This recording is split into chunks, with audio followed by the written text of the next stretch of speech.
to the web of living things on earth that connects us from the past into the present and on into the future. We boast that we're intelligent.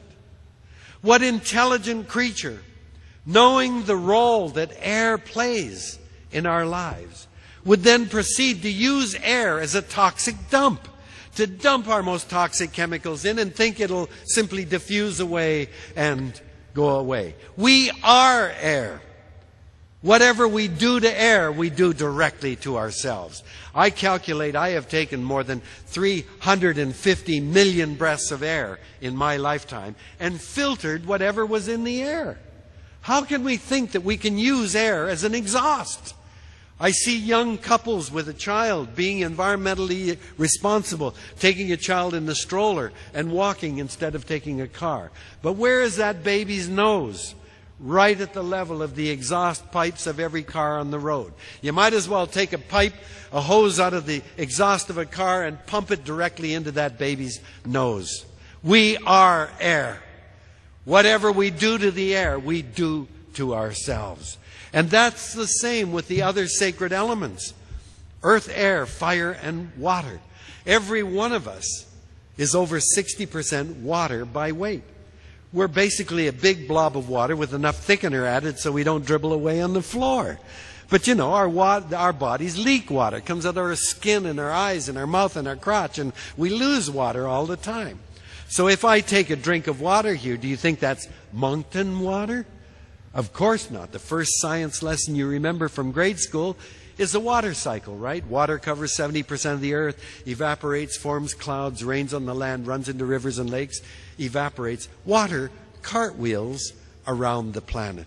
And no matter where you take your water, especially if you think you take it from a water bottle, what the dumbest thing I can imagine in Canada, people buying bottled water. If our Canada, with probably the most fresh water of any country on the planet, has treated its water so badly we want to pay more for a bottle of water than you pay for gasoline, something doesn't compute here. But we're dumber than hell if that's what our solution is. We are water, and every drink you take has gazillions of water molecules and other stuff that has come from all of the oceans of the planet, evaporated off the canopies of every forest, off the wetlands and prairies of every part of the earth. We are water. We boast that we are intelligent. What intelligent creature, knowing that we are water, would then proceed to use water as a toxic dump and think that it's not going to affect us? We are the earth because every bit of the food that we eat for our nutrition was once alive, and most of it grew in the soil. We take the carcasses of plants and animals, tear them apart in our mouths, and incorporate their bodies into our bodies. We are the earth through the animals and plants that nourish us. We say that we are intelligent. What intelligent creature, knowing the role that our food plays comes from the earth, would then proceed to use the earth as a toxic dump? Not only that, we spray toxic chemicals directly onto the plants that we're going to consume, inject it directly into the animals that we're going to consume, and think that it's not going to be a problem for us. And we are fire because every bit of the energy in our bodies that we need to grow and move and reproduce, every bit of that energy is sunlight. Sunlight captured by plants and converted into chemical energy, and then we get that by eating the plants or eating the animals that eat the plants, and we store that chemical energy in our bodies. And when we need that energy to do work for us, we burn it and liberate the energy of the sun back out into our bodies. We are the earth. We are created out of Mother Earth by the four sacred elements: earth, air, fire, and water. These are our most fundamental needs as animals. And yet we use them without a thought to absorb our wastes and toxic chemicals. So where does that take us then as city dwellers who are so focused on our jobs and our economy? Economics and ecology come from the same root word, ekos, the Greek word meaning household or domain.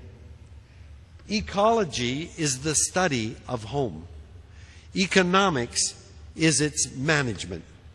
What ecologists try to do is determine what are the basic principles and laws and conditions that enable a species, any species, to survive and flourish. Now, I would have thought any group in society would say, what those guys are learning is really, really important. Those are the conditions and principles that enable us to survive and flourish. So any individual, any group, any government, any corporation, before carrying out a new program, you would think would say, wait a minute now, before we do that, what are those principles and conditions ecologists tell us about? Because we don't want to do anything that will violate those principles and conditions. That's what keeps us alive. But no, we elevate the economy above that. We've seen it for 4 years in Ottawa.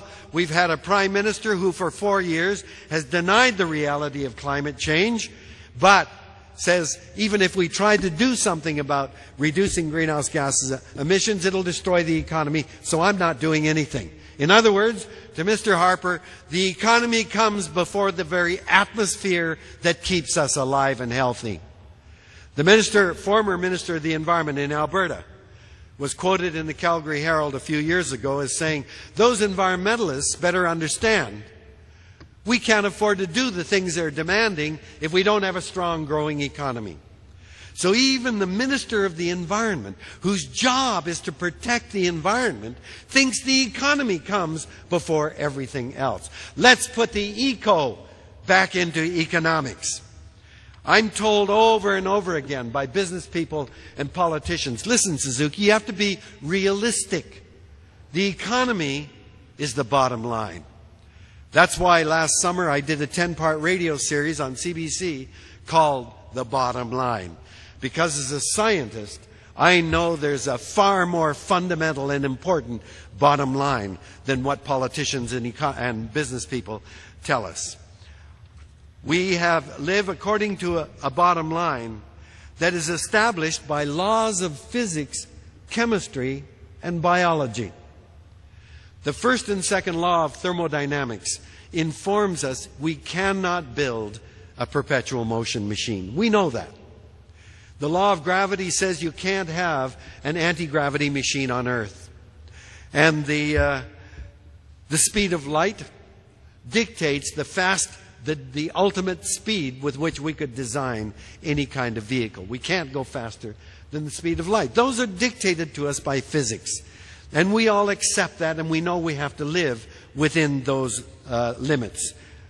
There are principles of chemistry, diffusion constants, reaction rates, that dictate to us the kinds of chemical reactions that are possible, the speed with which they can be carried out, the kinds of molecules that we can synthesize.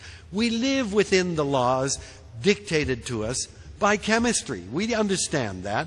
We can't do everything. And there are biological facts, the most obvious being that we remain biological creatures. And as biological creatures, we are absolutely dependent for our health and well-being on clean air, clean water, clean soil that gives us our food, clean energy from the sun, and the diversity of living species that cleanses, creates, and replenishes our most fundamental needs.